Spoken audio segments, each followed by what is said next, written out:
IIM UPSC tuitions only in Tirumala IAS institute Chaitanyapuri. Call చేసి ఇప్పుడే join అవ్వండి.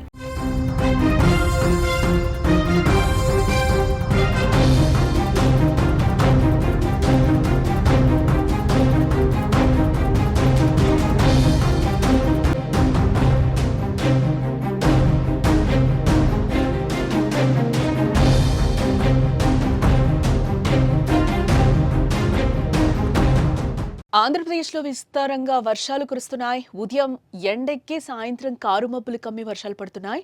రాష్ట్రంలోని పలు జిల్లాల్లో కొన్ని రోజులుగా ఇలాంటి పరిస్థితే కనిపిస్తోంది. బంగాళాఖాతంలో ఏర్పడిన అల్పపీడనం మరింత బలపడడంతో మరో 2 నుంచి 3 రోజులు కూడా వర్షాలు పడతాయని వాతావరణ శాఖ అంచనా వేస్తోంది.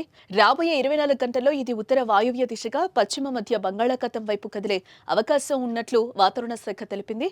ఆ తర్వాత ఉత్తర ఈశాన్య దిశగా తిరిగి దిశ మార్చుకుని మధ్య బంగాళాఖాతంలో క్రమంగా బలహీనపడనున్నట్లుగా పేర్కొంది.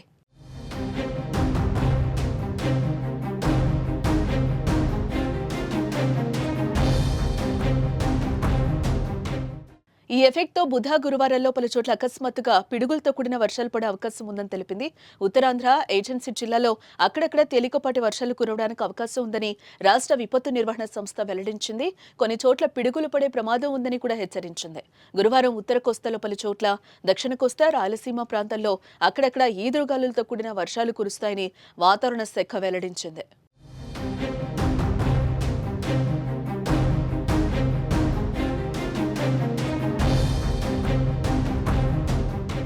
ఇటు మరోవైపు విశాఖపట్నంలో భారీ వర్షం కురిసే అవకాశం ఉండడంతో కోస్తా ఆంధ్రకు ఎల్లో అలర్ట్ జారీ చేశారు. శుక్రవారం కూడా ఉత్తరాంధ్ర జిల్లాలో పిడుగులతో కూడిన తేలికపాటి నుంచి మోస్తరు వర్షాలు పడే అవకాశం ఉందని ఏపీ విపత్తుల నిర్వహణ సంస్థ మేనేజింగ్ డైరెక్టర్ కూర్మనాథ్ తెలిపారు. రైతులు వ్యవసాయ పనుల్లో తగిన జాగ్రత్తలు తీసుకోవాలని అన్నారు. పిడుగులు పడే సమయంలో ప్రజలు చెట్ల కింద, బహిరంగ ప్రదేశాల్లో ఉండకూడదని విజ్ఞప్తి చేశారు.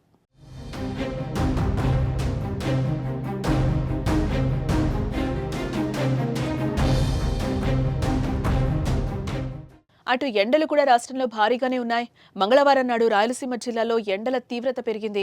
నంద్యాల జిల్లా దొర్నిపాడు, కడప జిల్లా మద్దూరులో 41.5 డిగ్రీల చొప్పున ఉష్ణోగ్రత నమోదైంది. కర్నూలు జిల్లా కామవరం 40.7, పల్నాడు జిల్లా రావిపడులో 40.6, ప్రకాశం జిల్లా దరిమడుగులో 40.6 డిగ్రీల మేర అధిక ఉష్ణోగ్రతలు రికార్డయ్యాయి. రాష్ట్ర వ్యాప్తంగా 25 ప్రాంతాల్లో 40 డిగ్రీలకు పైగా ఎండ తీవ్రత కనిపించింది.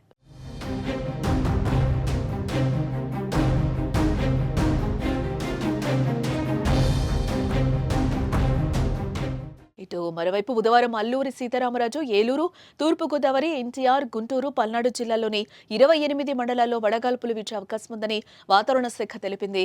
ఏలూరులో 5 మండలాలు, ఎన్టీఆర్ జిల్లాలో 2, గుంటూరులో 9, పల్నాడులో 2 మండలాల్లో తీవ్ర వడగాలులు ఉంటాయని ప్రజలు అప్రమత్తంగా ఉండాలని వెదర్ రిపోర్ట్ వెల్లడించింది.